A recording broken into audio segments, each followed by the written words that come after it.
नमस्कार। चक्षु अच्छी तो सुंदर दुनिया अच्छी आ सुंदर दुनिया अच्छी तो बंचवार राह अच्छी आगु को बढ़ापी रास्ता मध्य अच्छी। तेबे भगवान को सृष्टिर सुंदर दुनिया अच्छी, भगवान को सृष्टिर सुंदर मनीष मैंने अच्छा। तेबे सुंदर दुनिया रे एमिति किछि लोक अछंती जो माने कि दृष्टि बाधित बोली कहा जाए आउ विभिन्न समय विभिन्न कारण जोगु निजर दृष्टि शक्ति हराई थांती। तो सेमती किछि लोकों को चिन्हट करी सेमानंको सेवा देवा पई एमती जने व्यक्ति मन बळाइथिले पिलाटी दिनो। तेबे परवर्ती समय रे ताहा साकार होइतिला आउ से दिगरे से आगे आछंती आउ से होचंती समाज सेवी संजय लेंका। आज्ञा नमस्कार। जहाँ आपण सहित मो पूर्वर कथा होती जे पिला बेले आपणर कोठी ना कोठी गोटे इच्छा होता एम तो सेवा करने बहुत दिग अच्छे, बहुत वर्ग अच्छे, बहुत वर्गर श्रेणीर लोक अच्छा। तेरे दृष्टिबाधित लोकों आपणर कहीं मन बड़ेला कहीं सेवा कर। नमस्कार। दृष्टि गोटे एमती जिनिस आम पिला बेलू अनुभव करछु गाँव रे जे प्रायतः मकर संक्रांति रे बहुत आम गाँ गहल को बहुत गरीब लोक मैंने आसती जो मकर चाउल नापी आम से आंजुला चाउल घर दो जेहेतु आम चाषी संप्रदायर आमर गाँव में चाषी वृत्ति थिला। सिलेंडर प्राय प्रति घरे घरे शह शह भिकारी मैंने आसती से वृत्ति गुजराण मेटाइवाई चाउल नियंती। से देख बहुत अंध लोक आसती हैरान हुंती कि झुंटी पड़ो चली पार न मन आंदोलन मोर सृष्टि है गोटे दलित है जे एम जे कते कष्ट पड़े कौन करें टिके वीकनेस थिला जे एटा गोटे एमती जिनस कौन कले फ्यूचर रे करहब। समयानुक्रमे सुजोग आसिला कारण जो समय कथा कहते से एते सरकार एते योजना नाला नहीं कि बर्तमान जमी गली कंदी रे विभिन्न योजना अच्छी दृष्टिबाधित लोक मैंने जो माने कि विभिन्न कारण जो दृष्टिशक्ति हराउं से चक्षुदान कथा कहतु कि परल रोपण कि जो चक्षु रोपण ये सब विभिन्न व्यवस्था बर्तमान जहाँ देखा आम पाचे आपड़ जो चिंता करते बोधे से सब व्यवस्था नाला विशेष। हाँ मु जहाँ अनुभव कर मन पड़ी मोर जहाँ अतीत कथा मन पकड़े हाईस्कल आम पढ़ुलु हाईस्कल पढ़ुलु माने से भिजन किसी नाला आमर किसी मोटामोटी कले भिजन नाला खाऊलु खेलुलु पढ़ुलु जस्ट सिली थिंग भाई चलता। किंतु आम गाँव में देखु जे विभिन्न स्वेच्छासेवी अनुष्ठान मान तरफ आसिकी आमर जो स्कूल हो क्लब घर हो आई कैम्प सब हुए। आई कैम्प मानक जो मैंने आमर रिलेटिव्स मोर मन जो आई ऑपरेशन होते आम देखापी गलु गाँव गला बेले माँ गला बेलू गोटे गोटे छोट छोट गिनार रसगोला नहीं जाए खाया देवाई रोगी पड़ी रसगोला खाया दबा तापर से 7 दिन कैंप रोते शोले पट्टी बंधा होता 7 दिन शोले सरिया दिन मुख्यतः सत्यसाई बाबा अनुकूल होता आम से मोर जहाँ मन पड़ू।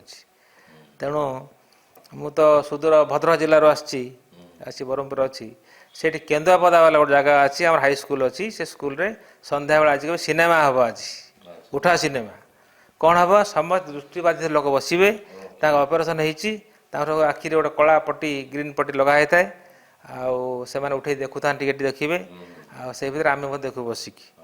तेणु विशेषकर से मत बहुत हृदय को गोटे एत गोटे कम होते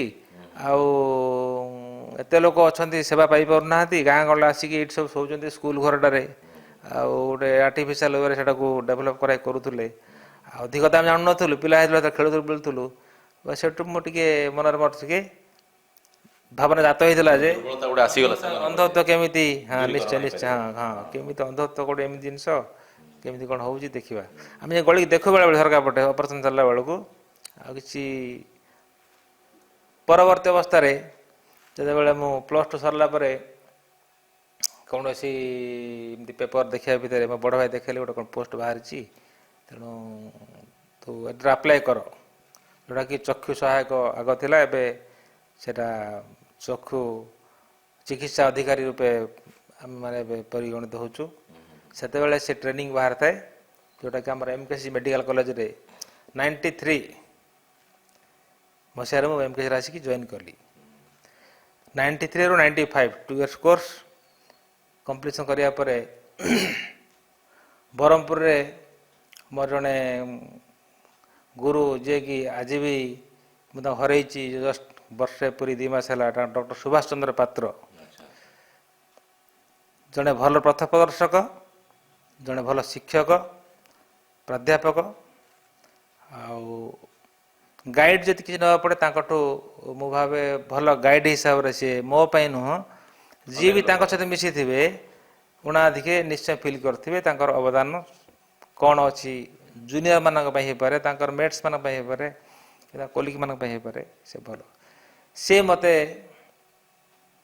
ସେ କଲେଜରେ ପାଠ ପଢ଼ିବା ସମୟରେ ଯେଉଁ କୋର୍ସ ସରିବା ପରେ ପରେ ଏମିତି ଆମେ ଥରେ ବୁଲୁଥିଲୁ।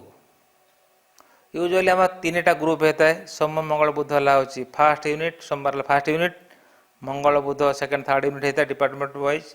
ଆମର ଡ୍ୟୁଟି ପଡ଼େ ସବୁ ଓପିଡ଼ିରେ।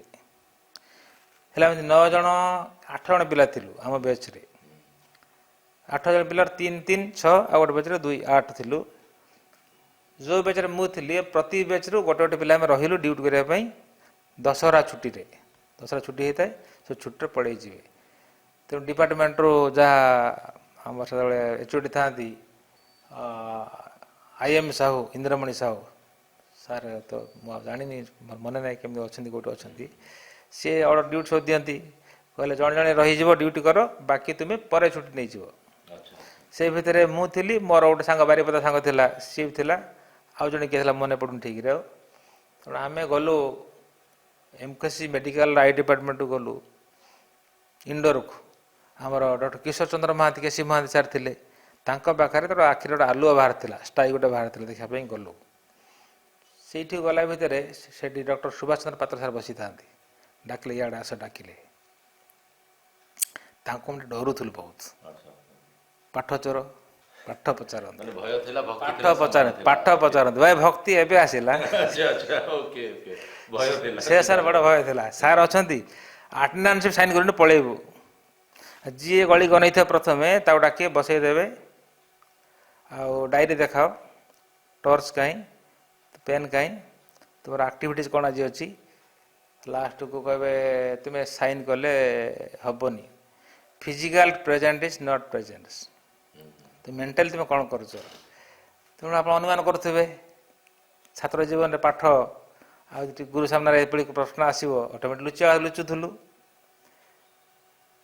ଏଇ ହିସାବରେ ସମ୍ୟକ ସୂଚନା ଦେଲେ ତାଙ୍କ ବିଷୟରେ ଖାଲି ଟିକେ। ତାପରେ ସିଏ ମୋତେ ପଚାରେ, ଡାକିଲେ, ସେ ଡିପାର୍ଟମେଣ୍ଟ ବସିକୁ ଡାକିଲେ ମୋତେ, କହିଲେ ଇଆଡ଼େ ଆସ, ଗଲା ପାଠ ପଚାରିବେ ଆଉ। ସାର୍ ନା ଇକୋସରେ ଆବଶ୍ୟକ ଅଛି, ନା ଷ୍ଟାଫ୍ ସର୍ଟେଜ୍ ଅଛନ୍ତି, ଆବଶ୍ୟକ ଅଛନ୍ତି, ତେଣୁ ତୁମର କେବେ ପରୀକ୍ଷା ପାସ୍ ଆଉଟ୍ କେବେ ହେବ, କ'ଣ କରିବ, ସରିଲାଣି ତୁମର? ନାଇଁ ସାର୍, ଆମର ଆଉ 2 ମାସ ଅଛି ଏକ୍ଜାମ୍ ପାଇଁ। ଆଚ୍ଛା, ଏକ୍ଜାମ୍ ଦେଇନ ତୁମେ? ନାହିଁ, ଆମର ଆପ୍ରେଣ୍ଟିସ୍ ଚାଲିଛି ଏବେ। ଆମେ ଫିଲ୍ଡ ଯାଉଥିଲୁ, ଫିଲ୍ଡ ଗାଁ ଗହଳି ବୁଲିଲା ପରେ ଦେଖୁଥିଲୁ ସବୁ ପେସେଣ୍ଟ ଦେଖା ଦେଖି ଆସିଲା ପରେ, ସେ 6 ମାସ କୋର୍ସ ଥାଏ ଗୋଟେ, ମାନେ ଫିଲ୍ଡ ୱାର୍କ ପାଇଁ। ତେଣୁ ସେ ଦେଖନ୍ତି ନା, ଜାଣିପାରନ୍ତି ନା କୋର୍ସ ସରିଲାଣି କ'ଣ। ପଚାରିଲେ ମୁଁ ସେଠୁ, ତାପରେ ଇକୋସ୍କୁ 2ଟା ପୋଷ୍ଟ ଖାଲି ଅଛି, କିଏ ଥିଲେ ପିଲାଙ୍କୁ କହିଦିଅନ୍ତୁ, ତୁମେ ତ ଦେଇନା ଏକ୍ଜାମ୍, ଦେଇଦିଅନ୍ତୁ, ଯାଇ କଥା ହୁଅନ୍ତୁ, କିଛି ଜଏନ୍ କରିବେ ଆଉ। ତାପରେ ମୁଁ ଇକୋସ୍କୁ ଯାଇ ପହଞ୍ଚିଲି। ଇକୋସ୍ରେ ଯେ ଆମର ଡକ୍ଟର ମିହିର କୁମାର ବଳ ସାର୍ ଥିଲେ, ସେଇଠି ଗଲା ପରେ ସାର୍ ନାଁ କହିଲେ, ସାର୍ ନାଁ କହିଥିଲେ, ମୋ ନାଁ କହିବ ବୋଲି କହିଥିଲେ। ସରି, ଇନ୍ ଦ ମିନ୍ ୱେଲ୍ ଆମର ଡକ୍ଟର ଯୋଗେନ୍ଦ୍ର ପ୍ରସାଦ ବେହେରା, ସିଏ ଆଉ ଥରେ ଆମେ ଓପିଡ଼ି ଗଲୁ, ଆଉ ଥରେ ସେଠି କାମ ସାରିକି ସିଏ ଦେଖା ହେଲେ, ପଚାରିଲେ କ'ଣ ବୁଲୁଛ ସବୁ, କ'ଣ ବୁଲୁଛ, ଇଆଡ଼େ ସିଆଡ଼େ ବୁଲୁଛ, ଇଆଡ଼େ ଆସ, ତ ୟଙ୍ଗ ପିଲା ସବୁ ପାଠଟା ପଢ଼, ଚାକିରି କରୁନ, ଇକୋସ୍ ପୋଷ୍ଟ ଭ୍ୟାକେଣ୍ଟ ଅଛି, ବହୁତ ପୋଷ୍ଟ ଭ୍ୟାକେଣ୍ଟ ପଡ଼ୁଛି, ଇକୋସ୍ ଯାଅ, ଡକ୍ଟର ବଳଙ୍କୁ କୁହ, ସେ ମୁଁ କହିଛି ବୋଲି କୁହ। ସେଇଠୁ ମୁଁ କହିଲି ହଁ ସାର୍ କହିଦେବୁ, ମୁଁ ତ ପାସ୍ ହେଇନି, କହିଦେବୁ। ଡବଲ ପୋଷ୍ଟିଂ ହେଇଗଲା। ଡବଲ ପୋଷ୍ଟିଂ ହେଇଗଲା। ତେଣୁ ତାପରେ ଆମର ସିନିୟର ଭାଇ ଥାନ୍ତି, ମାନେ ଭାଇ ଆଉ ଇକୋସ୍ରେ ପୋଷ୍ଟ ଯାଉନାହାନ୍ତି, ଦେଖିବେ ଯାଉନାହାନ୍ତି, ବୁଝିକି ଆସନ୍ତୁ। କିଏ କହିଲା, କିଏ କହିଲା, ପଚାରିଲେ, ସାର୍ କହିଲେ, ତା ସାର୍ ନାଁ କୁହ। ମୋ ମନ ଟିକେ ଆନ୍ଦୋଳିତ ହେଲା, ମୋତେ ଦୋଳିତ ହେଲା ଟିକେ, ଯେ ମୁଁ ୟାକୁ ପଠଉଛି ଇକୋସ୍ ପାଖରେ ଏଇଠି। ଇକୋସ୍ରେ ଜଣେ ମୋ ଭାଇ ଜଣେ କାମ କରୁଥାନ୍ତି, ମାନେ ମୋର ସିନିୟର ପ୍ରଫେସନାଲ ବ୍ରଦର। ଦେଖିବା ଆଜି ବୁଲିକି ଟିକେ ଆସିବା। ସାଇକେଲ ଖଣ୍ଡ ଖଣ୍ଡ ତା ପାଖରେ ଥାଏ, ସାଇକେଲ ବାହାର କରୁ, ରହୁଥିଲୁ ନୀଳାଚଳ ନଗର, ଲାଷ୍ଟ ରହୁଥିଲୁ, ଲାଷ୍ଟ କ୍ୱାର୍ଟର ହେଲା ଆମର, ହଷ୍ଟେଲ ନଥିଲା, ସେଠୁ ସାଇକେଲରେ ବାହାରିଲି। ସାର୍ ଭେଟିଲା ବେଳକୁ ସାର୍ ପଚାରିଲେ ତୁ ଘର କେଉଁଠି? ସାର୍ ଘର ଭଦ୍ରକ। ଭଦ୍ରକ କେଉଁଠି? ସାର୍ ଭଦ୍ରକ ବନ୍ତ। ବନ୍ତ ବ୍ଲକ। ଆରେ ବନ୍ତ କେଉଁଠି? ସେଠୁ ମୁଁ ଟିକେ ଆଶ୍ଚର୍ଯ୍ୟ ହେଲି, କ'ଣ ଭଦ୍ରକ ପଚାରିଲେ, ବନ୍ଦ ପଚାରିଲେ, ପୁଣି ପଚାରୁଛନ୍ତି, ଆରେ ମୋ ଘର ସେଇଠି କେନ୍ଦୁଆପଦା। କେନ୍ଦୁଆପଦା ମୋ ଭଉଣୀ ଘର ହେଉଛି ସରି ମୋ ଭଉଣୀ ବାହା ହେଇଛନ୍ତି ଦୋଳପଦୀରେ, ମୋ ପିଉସୀ ବାହା ହେଇଛନ୍ତି ଦୋଳପଦୀରେ। ତ ଗୋଟେ ଫ୍ୟାମିଲିରେ ତାଙ୍କର ପିଉସୀ ଭଉଣୀ, ମୋର ପିଉସୀ, ଗୋଟେ ଫ୍ୟାମିଲି ବାହା ହେଇଛନ୍ତି। ସେଠୁ ଗୋଟେ ଆଚ୍ଛା ହଉ କ'ଣ ହେଲା କୁହ। ତାପରେ କହିଲି, ସାର୍ କହିଲେ ତ ଆସିଛି। ସେଠୁ କହିଲେ ଠିକ୍ ଅଛି, ତୁମର ତ କମ୍ପ୍ଲିସନ୍ ହେଇନି, 2 ମାସ ଯାଉ। ଆଉ ନାଇଁ ତୁମର ଫ୍ରି ଅଛ ଯଦି ଆସିକି, ରୋଗୀ ଅଛ ଆସିକି ପ୍ରାକ୍ଟିକାଲ ଦେଖ ଆସିକି କର। ତେଣୁ before completion of my training I have started my journey. 4 ମାସ ଥାଏ ସେତେବେଳକୁ, 4 ମାସ, ହଁ 2 ମାସ ଥାଏ। ସେଠୁ ଏମିତି ଚାଲିଲା କାମ ଆରମ୍ଭ। ଆମର ଜୀବନର ଯେଉଁ ସେବା କ୍ଷେତ୍ରରେ ଟ୍ରେନିଂ ତ 2 ବର୍ଷ ଥିଲା ଯାହା କରୁଥିଲୁ, ସେଠୁ ଆରମ୍ଭ ହେଲା ହେଉଛି ବୃତ୍ତିଗତ ଜୀବନ।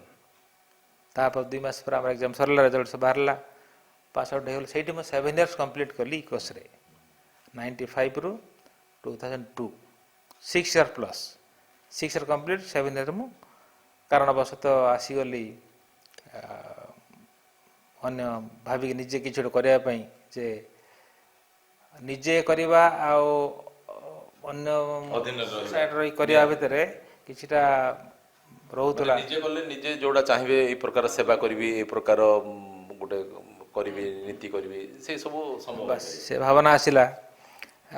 ଆସିକି ତ ପ୍ରଥମେ ଯେହେତୁ ବ୍ରହ୍ମପୁରରେ ଆମେ ନୋ ଡାଉଟ୍ ପଢ଼ୁଥିଲୁ, 2 ବର୍ଷ ପଢ଼ିଲୁ, ତାପରେ ମୁଁ 6 ବର୍ଷ କାମ କଲି। କିଛିଟା ଲୋକ ସମ୍ପର୍କ ଆସିଥିଲି, ହଁ ଅଭ୍ୟାସ ହେଇଥିଲା, ଲୋକ ଆସିଥିଲୁ।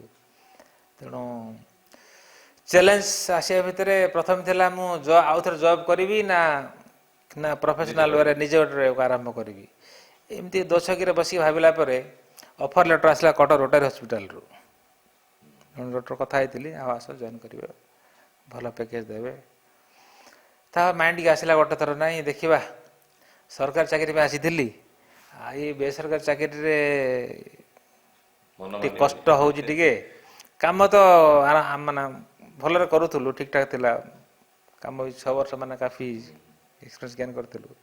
ନାଇଁ ଦେଖିବା, ଚାକିରି ତ କହିଛି କେବେ ହେଲେ ଚାକିରି ମିଳିଯିବ, କହିଲେ କାମ ଶିଖୁଛୁ, କାମ କଲେ ମିଳିବ, କିଛି ଅସୁବିଧା ନାହିଁ। ବଟ୍ ନିଜେ ଗୋଟେ ଇନିସିଏଟିଭ୍ ନେବା, ଆରମ୍ଭ କରିବା, ଦେଖିବା। ତେଣୁ ସ୍ୱଳ୍ପ ବଜେଟ୍ ଭିତରେ ମୁଁ ମୋର ଜୀବନଯାତ୍ରା ବା ପ୍ରଫେସନାଲ୍ ୱେରେ ମୁଁ ପାଦ ଦେଇଥିଲି। କ୍ରମଶଃ 2002ରେ ନେତ୍ର ମନ୍ଦିର ନାଁରେ ମୁଁ ସେଟାକୁ ଆରମ୍ଭ କରିଥିଲି। ସେଠି ଆମର ସେ କ୍ଲିନିକ୍ରେ ଆମର ଡକ୍ଟର ଯୋଗେନ୍ଦ୍ର ପ୍ରସାଦ ବେହେରା ସୁପରିଟେଣ୍ଡେଣ୍ଟ ଥିଲେ, ସାର୍ ବସୁଥାନ୍ତି। ସାର୍ଙ୍କୁ ଚିହ୍ନିଥିଲେ ଆଗରୁ, ଇକୋସ୍ ସାର୍ ଆସନ୍ତି। ସାର୍ଙ୍କୁ ମଧ୍ୟ କହିଥିଲି, ସାର୍ ଆପଣ ବି କହିଥିଲେ ଇକୋସ୍ ପୋଷ୍ଟ ଖାଲି ଯାଇଥିଲି ମୁଁ, ଆଉ ଏଗେନ୍ ଆଉ ଥରେ ଇକୋସ୍ ଯାହା ଏକ୍ସପିରିଏନ୍ସ ଗେନ୍ କଲି, ଆଉ ଏବେ ଭାବୁଛି କ'ଣ କରିବା, ଚାକିରି କରିବା ନା ଗୋଟେ କ'ଣ କରିବା। ନା ଚାକିରି କ'ଣ କରିବ, କର କର, ବଢ଼ିଆ ବଢ଼ିଆ କର, ତୁମେ ପାଠ ପଢ଼ୁଛ, ତୋର କୋର୍ସ ହେଲା ହେଉଛି ମୋଷ୍ଟଲି ପ୍ରାଇମେରୀ ଆଇ ଏଲିମେଣ୍ଟ ଉପରେ, ପ୍ରାଇମେରୀ ଆଇ ଚେକଅପ୍ ଟ୍ରିଟମେଣ୍ଟ ଏସବୁ କରିପାରିବ, କରୁନ କର, ଆମେ ହେଲ୍ପ କରିବୁ। ତାପରେ ସୁଭାଷ ସାର୍ଙ୍କୁ ପଚାରିଲି, କହିଲେ ଆରେ ଭଲ ଜିନିଷଟା କର, ଆମେ ସବୁ କର, କିଛି ଅସୁବିଧା ନାହିଁ, ଉଦ୍ୟମ କରୁଛ, ନିଶ୍ଚୟ ଆମେ ତୁମ ପାଖରେ ଅଛୁ, ସାହାଯ୍ୟ କରିବୁ, ଯେତେବେଳେ ଦରକାର ଆସିଲେ ମୁଁ ସାହାଯ୍ୟ କରିବି, ମେଣ୍ଟାଲି ଫିଜିକାଲି, ଆସ ମୁଁ ଅଛି। ଏମିତି କ୍ରମେ ସମୟ ଗଡ଼ି ଗଡ଼ି ଯାଉଥାଏ। ଧୀରେ ଧୀରେ ଧୀରେ ଧୀରେ ସବୁବେଳେ ମୁଁ ଇନିସିଏସନ୍ ଦିଏ ସାର୍ ଦିଏ, ସାର୍ ଗୋଟେ ଆରମ୍ଭ କରିବା, ଭଲରେ ଗୋଟେ ଆରମ୍ଭ କରିବା। ନାଇଁ ତୁମେ ବୁଝୁନ, ତାଙ୍କ କଥାଟା ଷ୍ଟାଇଲ୍, ନାଇଁ ତୁମେ ବୁଝୁନ କିଛି, ଏଇଟା ଠିକ୍ କର, ଏଇ କ୍ଲିନିକ୍ ସମ୍ଭାଳ, ଠିକ୍ ସମ୍ଭାଳ, ଏତିକି କର, ଦେଖିବା ଧୀରେ ଧୀରେ ହେବ। ବ୍ୟସ୍ତ ଖାଲି ତରତର ହେଉଛ, ୟଙ୍ଗ ପିଲା ଗୁଡ଼ାକ। ମୁଁ ପୁଣି ସରପ୍ରାଇଜ୍ ହେଇଯାଉଥିଲି। ସମୟାନୁକ୍ରମେ କିଛି ବର୍ଷ ପରେ ସାର୍ ପାଖକୁ ବହୁତ ପିଜି ପିଲା ଆସନ୍ତି, ଯେଉଁମାନେ ସାର୍ ଏଚ୍ ଓ ଡି ଥିଲେ, ଏଚ୍ ଓ ଡି ସୁପରିଟେଣ୍ଡେଣ୍ଟ ଲାଷ୍ଟକୁ ଗଲେ, ଏଚ୍ ଓ ଡି ଥିଲେ ସେତେବେଳକୁ। ସାର୍ ସେଇ ବ୍ୟାଚ୍ ଭିତରେ doctor Sridhar Maharana PG college ଆସନ୍ତି। ତାଙ୍କର ଘର ଯାଜପୁର ଡିଷ୍ଟ୍ରିକ୍ଟରେ। ସେତେବେଳେ ମୁଁ ଜାଣିନଥିଲି କିଛି ତାଙ୍କ ବିଷୟରେ। ସେ ବାରମ୍ବାର ଆସନ୍ତି, ଅନ୍ୟ ପିଜି ପରେ ସମସ୍ତେ ଆସନ୍ତି ବି। ଏଇ ଭିତରେ ସେ ପିଜି ପାସ୍ ଆଉଟ୍ ହେଲା ପରେ ସିଏ ବାହାରକୁ ବୋଧେ ଓଡ଼ିଶା ବାହାରୁ ଯାଇ ଗୋଟେ ଟ୍ରେନିଂରେ ଆସିଗଲେ। ସିଏ ଯେହେତୁ କଥୋପକଥନ ଭିତରେ କେବେ ମୁଁ ତାଙ୍କୁ କହିଛି ବୋଧେ ଯେ ମୋର ଇଣ୍ଟରେଷ୍ଟ ଅଛି କରିବା ପାଇଁ, ମୁଁ କରିପାରୁନି। ସେ ମୋ ପାଖରେ ସେ ଦେଖିଥିଲେ ସେ କ୍ୱାଲିଟିଟାକୁ, ସେଉଠୁ ପଚାରିଲେ ଗୋଟେ ଥର, ଦେଖା ହେଲେ, ଡାକିଲେ, କହିଲା କ୍ଲିନିକ୍ କଥା ହେଲେ ବସି କ୍ଲିନିକ୍ରେ, ଆଉ କ'ଣ କିଛି ନୂଆ ପ୍ଲାନ୍ କରୁଛନ୍ତି ନା ଖାଲି ଏମିତି ଚାଲିଥିବ ଏଇ କ୍ଲିନିକ୍ ଆଉ ଅପ୍ଟିକାଲ୍ସ ଆଉ ଦେଶ ସେବା ଚାଲିଥିବ, ଗାଁରେ କେହି କ୍ୟାମ୍ପ କରିବେ, ପେସେଣ୍ଟ ଆଣିବେ, ମେଡ଼ିକାଲ କଲେଜରେ ଅପରେସନ୍ କରାଇବେ, ବୁଢ଼ାବୁଢ଼ୀ ସେବା କରିବେ, ଏସବୁ କାମ କରୁଥିବେ। ନାଇଁ ସାର୍ ଏସବୁ କାମ ଆଉ ଟିକେ ଭଲରେ କରିବାକୁ ଚାହୁଁଛି ଯେ, କିନ୍ତୁ ମୋତେ ମିଳିନାହାନ୍ତି ଆଉ ମୋର ଲୋକ ଗୋଟେ ମିଳିନାହାନ୍ତି ଆଉ ଯେ ମୋତେ ଯେଉଁ ପାର୍ଟଟା ସିଏ ସମ୍ଭାଳିବା, ମୁଁ ଗୋଟେ ମୋ ପାର୍ଟ ସମ୍ଭାଳିବି ନା, ମୁଁ ଥୋଡ଼ି MS ଭଳିଆ ଆମେ କ'ଣ କାମ କରିପାରିବୁ। ନୋ ଡାଉଟ୍ ଆମେ pre operative and intra operative କାମ କରୁଛୁ, ପୋଷ୍ଟ ଅଫ୍ କେୟାର ନେଇଯାଉଛୁ, କିନ୍ତୁ ସର୍ଜରୀ କରିବେ ନା ଆଉ, ଆମର ଲିମିଟେସନ୍ସ ଅଛି। ସେଠୁ କହିଲେ ତାହେଲେ କ'ଣ କହୁଛୁ ଆରମ୍ଭ କରିବା ଗୋଟେ। ସାର୍ ଆପଣ କହିଲେ ହେବ। ସେଠୁ କହିଲେ ଠିକ୍ ଅଛି, ଏଠି ଆସିଷ୍ଟାଣ୍ଟ ପ୍ରଫେସର ହିସାବରେ MBSରେ ଜଏନ୍ କରିଥାନ୍ତି ସିଏ। ସେଠୁ ଆମେ 2002ରେ ଇନିସିଏସନ୍ ନେଲୁ। କ'ଣ ନେଲୁ ନା ଗୋଟେ ଆଇ ହସ୍ପିଟାଲଟେ କରିବା, ଗୋଟେ 10 ମିନିଟ୍ ଆଇ ହସ୍ପିଟାଲ କରିବା। ଆଉ ଯେହେତୁ ମୋର ଫୁଲ୍ ଏକ୍ସପିରିଏନ୍ସ ଥିଲା ଇକୋସ୍ରେ ମୁଁ ଥିଲାବେଳେ, ଏଟ୍ ଏ ଟାଇମ୍ ଗୋଟିଏ ଲୋକ ହିସାବରେ ମୁଁ OT ଇନଚାର୍ଜ ଥିଲି, କ୍ୟାମ୍ପ ଇନଚାର୍ଜ ଥିଲି, କ୍ୟାମ୍ପ କୋଅର୍ଡିନେଟର ଥିଲି, ଷ୍ଟାଟିଷ୍ଟିକ୍ସ ଦେଖୁଥିଲି। ଇନ୍ ଆଡ଼ିସନ୍ ଯେତେକ ପେସେଣ୍ଟ ବଡ଼ ସାର୍ଙ୍କର ସବୁ ପର୍ସନାଲ୍, ତାଙ୍କ ଫ୍ୟାମିଲି ପେସେଣ୍ଟ, ତାଙ୍କର ନିୟର ଆଣ୍ଡ ଡିଅର, ତାଙ୍କ ପୁଅ ସାଙ୍ଗସାଥି ସମସ୍ତଙ୍କ ମୁଁ ସେପଟେ ଦେଖାଦେଖି କରିଦିଏ। ତେଣୁ ଏକ୍ସପୋଜର ସାର୍ ମୋତେ ଦେଇଥିଲେ, ବଡ଼ ସାର୍ ଆକ୍ଚୁଆଲି କହିବାକୁ ଗଲେ। ମୁଁ ଟ୍ରେନିଂ ନେଇଥିଲି MKC ମେଡ଼ିକାଲ କଲେଜର, ସତ କଥା। ସେଇଠି ଗୋଟେ ଭାବି ଦିଅନ୍ତୁ ଗୋଟେ ଲୁହା ଛୁରୀ କିଣି ଆଣିଲା ପରେ ଦାଢ଼ ନଥାଏ ନା, ଦାଢ଼ କରିବାକୁ ପଡ଼େ। ମାନେ ଧାର କରିଦେଲେ ଏଇଠି ବଳ ସାର୍, ମିର ବଳ ସାର୍ ଧାର କରିଦେଲେ। ଆଚ୍ଛା, ଏଇ ଯେଉଁ ଗୋଟେ ନୂଆ ମନରେ ଯେଉଁ ଆଶା ଥିଲା, ଯେଉଁ ଆକାଂକ୍ଷା ଥିଲା, ଯେଉଁ ଲକ୍ଷ୍ୟ ଥିଲା, ସେଇ ଗୋଲଟା ଆଚିଭ୍ କଲା ପରେ ସେଇ ଅନୁଭୂତିଟା କେମିତି ରହିଥିଲା? ଗୋଲ୍ ଆଚିଭମେଣ୍ଟ ତ ଏପର୍ଯ୍ୟନ୍ତ ଆହୁରି ହେଇନି, ଆହୁରି ଚାଲିଛି। ତଥାପି ଯେଉଁମାନେ ଦୃଷ୍ଟିବାଧିତ ଅଛନ୍ତି, ଯେଉଁମାନେ ବିଭିନ୍ନ କାରଣ ଯୋଗୁଁ ବିଭିନ୍ନ ସମୟରେ ଦୃଷ୍ଟିଶକ୍ତି ହରାଉଛନ୍ତି, ତାଙ୍କ ପାଇଁ ତ ସହଯୋଗର ହାତ ବଢ଼ାଇ ପାରିଲେ, ନିଜ ଇଚ୍ଛା ଅନୁସାରେ, ନିଜ ସାମର୍ଥ୍ୟ ଅନୁସାରେ ସେବା ପ୍ରଦାନ କରିପାରିଲେ, ତ ସିଏ ତ ନିହାତି ରୂପେ ଆପଣଙ୍କୁ ଗୋଟେ କିଛି ନହେଲେ ବି ତ ଗୋଟେ ମନରେ ଗୋଟେ ଆନନ୍ଦ ଦେଇଥିବ। ନିଶ୍ଚୟ। ଯେତେବେଳେ ଆପଣ ଅନ୍ଧ ବ୍ୟକ୍ତିକୁ ଆଣିକି କେହି ଜଣେ ପହଞ୍ଚେଇବେ ସାମ୍ନାରେ ଆପଣଙ୍କର, ଯେ ମୋଟେ ଚାଲିପାରୁନଥିବ, ମୋର ମନେ ପଡ଼ୁଛି ଝିଅ ପିଲାଟି, ସେ ମେଡ଼ିକାଲକୁ 2 ଥର 3 ଥର ଆସିଲା ପରେ ମ୍ୟାଚୁର କାର୍ଡଟା ଥାଏ, ବୋଥ୍ ଥାଏ, ମାନେ ଭିଜନ୍ HM ପଜିଟିଭ୍, ମାନେ ହ୍ୟାଣ୍ଡ ମୁଭମେଣ୍ଟ ଜଷ୍ଟ ପଜିଟିଭ୍। ତାମାନେ ସେ କିଛି ଦେଖିପାରୁନଥାଏ, ତାକୁ କିଛି ଜଣେ ଆସିଷ୍ଟ କଲେ ଯାଉଥିଲା। ସେ ଆସିବ, ଆମେ BP ଦେଖିବୁ, ସୁଗାର ଦେଖିବୁ, ଟେଷ୍ଟ କରିବୁ, ସେ ଡରି ଯାଉଥିଲା ସେତେବେଳେ। ସିଏ ମାନେ ସେ ଫୋବିଆ ହେଇଯାଇଥିଲା ଗୋଟେ ତାକୁ, ଯେ ମୋତେ ମେଡ଼ିକାଲ ନେଇଯିବେ, କ'ଣ କରିଦେବେ। ତାପରେ ଯେତେବେଳେ ଫାଇନାଲି ଡେଟ୍ ଦିଆହେଲା ସର୍ଜରୀ ପାଇଁ, ବହୁତ କଷ୍ଟରେ ଆମେ ତାକୁ ବୁଝେଇ କରେଇଥିଲୁ। ସେଇଠି ତାର ଖୁସି ଦେଖିକି ମୁଁ ଅନୁଭବ କଲି କେତେବେଳେ, ଯେ ଭେରି ନେକ୍ସଟ ଡେ ମର୍ଣ୍ଣିଂ। ସେ ଟାଇମ୍ରେ ମୋବାଇଲ ତ ଏତେ ନଥିଲା, ଆମ ପାଖରେ କ୍ୟାମେରା ନଥିଲା, ସେମିତି ନଥିଲା, ଆମେ ତାକୁ ରେକର୍ଡ଼ିଂ କରିନଥିଲୁ, ନୋ ଡାଉଟ୍। କିନ୍ତୁ ତାର ହସ ଦେଖିବେ, ସେ ହସୁଥାଏ, ଦେଖୁଥାଏ, ଆଉ ଥରେ ହସୁଥାଏ, ଦେଖୁଥାଏ। ଏ ଯେଉଁ ଥିଲା ଗୋଟେ ମନରେ ଯେ କ'ଣ ଅନ୍ଧତ୍ୱ କ'ଣ, that is the real feelings. ଯିଏ ଦେଖିଥିବ ତାକୁ, ସମସ୍ତେ ଷ୍ଟାଫ୍ ଦେଖି ତାଜୁବ ହେଇଗଲେ। ସେ ଖୁସିରେ ମାନେ ଖାଲି ପଚାରୁଥାଏ କାହାକୁ ସେ କେମିତି ମାନେ ତା ସହ ୱିଶ୍ କରିବ। ଗୋଟେ ପ୍ରକାର ସେ ପାଗଳ ହେଇଯାଇଥିଲା, ସିଏ ସାଇକୋ ଟାଇପ୍ର ସେ ହେଇଥିଲା, ସିଏ ମାନେ ଅନ୍ଧ ହେଇଯାଇକି। ସୁନ୍ଦର ଦୁନିଆଟା ସେ ହରେଇଥିଲା।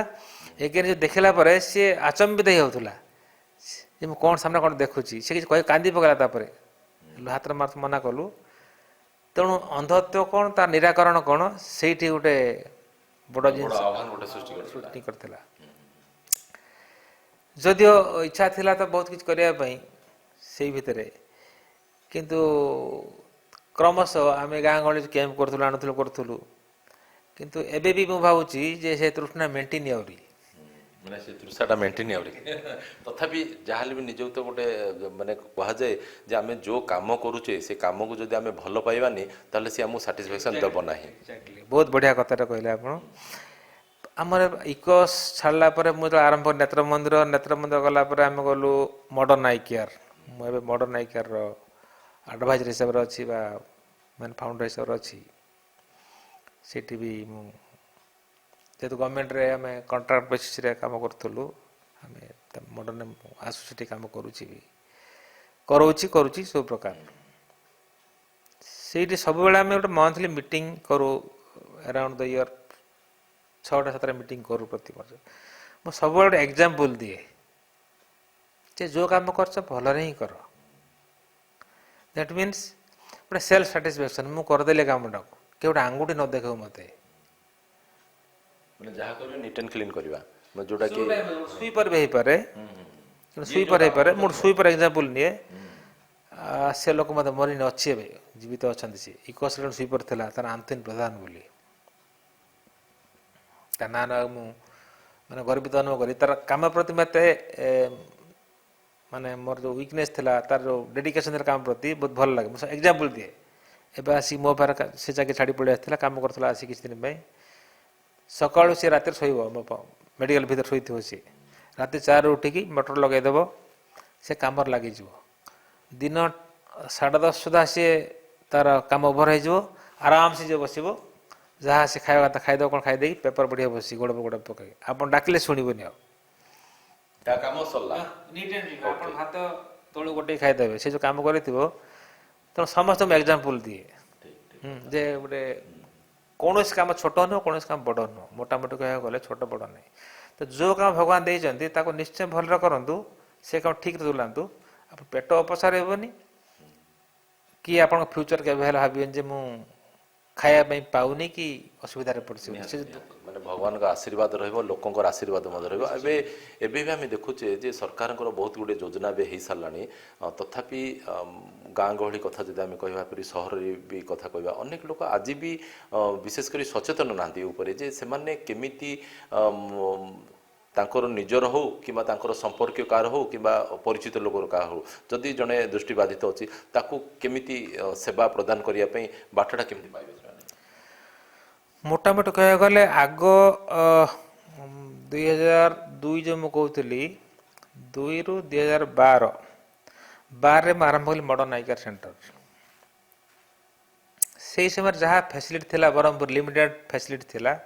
ସେଇ ଯୋଗ ହଁ, ପ୍ରସଙ୍ଗଟା ଥିଲା। ତେଣୁ ମାର୍କେଟ ଉପରେ ଏଇ ମାନେ ଆମର ଦକ୍ଷିଣ ଓଡ଼ିଶାରେ ହାତ ଗଣତି ସ୍ୱାସ୍ଥ୍ୟ ସେବା ଭିତରେ ଯାହା କେତେ ଜଣ ଥିଲେ, ଯେଉଁମାନେ ଥିଲେ ବି ଥିଲା ଫ୍ୟାସିଲିଟି ଥିଲା, ଯେଉଁଠି ଥିଲା ସବୁ ସେ ଭିତରେ ଆମର ଯେଉଁ ଆମ କାମ ଆରମ୍ଭ କଲୁ, ସେ ଭିତରେ ଗୋଟେ 3 ନମ୍ବର 4 ନମ୍ବର ହେବ ଗୋଟେ ପ୍ରାଇଭେଟ୍ ହସ୍ପିଟାଲ ହିସାବରେ। ସେଇ ସମୟରେ ଯେଉଁ କ୍ୱାଲିଟି ଅଫ୍ ଟ୍ରିଟମେଣ୍ଟ ଥିଲା, ଯଦି ନଜର ନେବା, ଆଉ ଲୋକଙ୍କର ଡିମାଣ୍ଡ ଅନୁସାରେ ମାର୍କେଟରେ ସୁବିଧା ମିଳୁନଥିଲା। ତାକୁ ନେଇକି ଆଜି ଯଦି ଆମେ କମ୍ପେୟାର କରିବା ତ ବହୁତ ସଂସ୍ଥା ଖୋଲିଗଲାଣି ଏବେ। ନାଇଁ, ସଂସ୍ଥା ବହୁତ ଖୋଲିଛି, ସରକାରଙ୍କର ଯୋଜନା ମଧ୍ୟ ବହୁତ ଅଛି, କିନ୍ତୁ ଆମ ପ୍ରଶ୍ନ ହେଲା ଏବେ ବି ଲୋକମାନେ ସଚେତନ ନାହାନ୍ତି।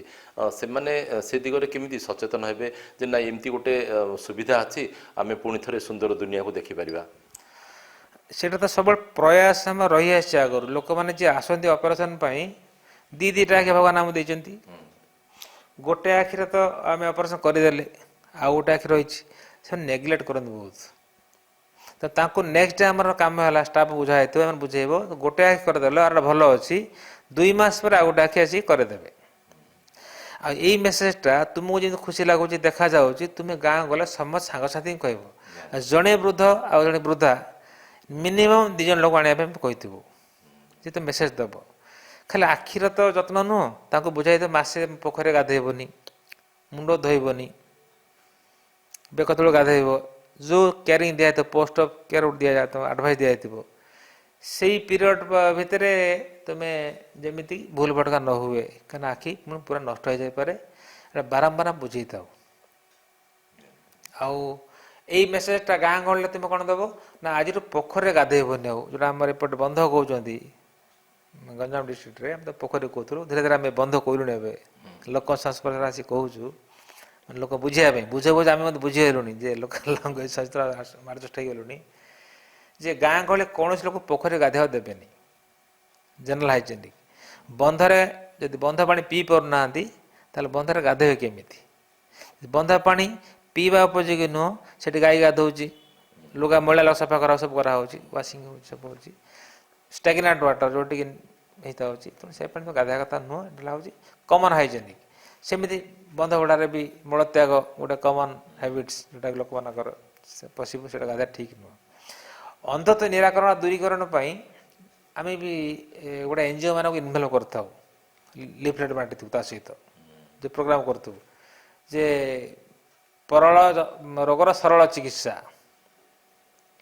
ସୂକ୍ଷ୍ମ ଅସ୍ତ୍ରୋପଚାର ମାଧ୍ୟମରେ ହେଇପାରେ ତ ମୋଟାମୋଟି କହିବାକୁ ଗଲେ ବର୍ତ୍ତମାନ ଲୋକମାନେ ସଚେତନ ଅଛନ୍ତି ଆଉ ଯେଉଁମାନେ ସଚେତନ ନାହାନ୍ତି ତାଙ୍କୁ ସଚେତନ କରିବା ପାଇଁ ମଧ୍ୟ ବିଭିନ୍ନ ପ୍ରକାର ଯୋଜନା ମାଧ୍ୟମରେ ସେ ସଚେତନତା ଅଭିଯାନ ମଧ୍ୟ କରାଯାଉଛି ହଁ ନିଶ୍ଚୟ ଆଗ ଅପେକ୍ଷା ଏବେ ତ ବହୁତ ଚେଞ୍ଜ ହେଇଯାଇଛି କାରଣ ସେଇ ଜାଗାରେ ଆମେ ଯେଉଁ ଅପରେସନ୍ କରୁଥିଲୁ ଷ୍ଟିଚ୍ ବାଲା କରୁଥିଲୁ ଗୋଟେ କେସ୍ ଅପରେସନ୍ 15 ମିନିଟ୍ ଲାଗିଯାଉଥିଲା 15 ମିନିଟ୍ ଷ୍ଟିଚ୍ ମାରି ମାରି ଗୋଟେ ଗୋଟେ କଲାବେଳକୁ ଆମେ ବେଳେ କଥା ହେଉଥିଲୁ ଯେ ଏଇଟା ଷ୍ଟିଚ୍ ମାରିକି ଅପରେସନ୍ କରିବା ଏତେ ସମୟ ଲାଗୁଛି ଟେକ୍ନିକ୍ କ'ଣ ଆସିବ ଗୋଟେ ଆଗକୁ ଆଜି ସେ ଟେକ୍ନିକ୍ ଆସିଯାଇଛି ଫେକ ଦେବାକୁ ଅଛି ଫେକ ଇଭିନ୍ ଇଫ୍ ଯେଉଁଟା ଆପଣ ଚାହିଁବେ ଯେ ମୁଁ without injection without bandage without any ମାନେ ବିଗ୍ ଇନସିଜନ୍ ମୁଁ ସର୍ଜରୀ କରିବାକୁ ଚାହୁଁଛି ଜଣେ କାର୍ଡ଼ିଓଲୋଜି ପେସେଣ୍ଟ ବ୍ଲିଡ଼ିଂ ହେବ ସବୁ କାର୍ଡ଼ିଓ ମେଡ଼ିସିନ୍ ଖାଉଥିବେ ସିଏ ବି ଚାହୁଁଥିବେ କି ବ୍ଲିଡ଼ିଂ ନ ହେବ କେମିତି କ'ଣ କଲେ ହେବ କିମ୍ବା ଜଣେ ଭାବୁଛି ମୁଁ ଅଫିସିଆଲ କାମ କରୁଛି ମୁଁ 7 ଡେଜ୍ ଆଉ ଥରେ ଅଫିସ କାମ କରିବି ନେକ୍ସଟ କାମ କରିବି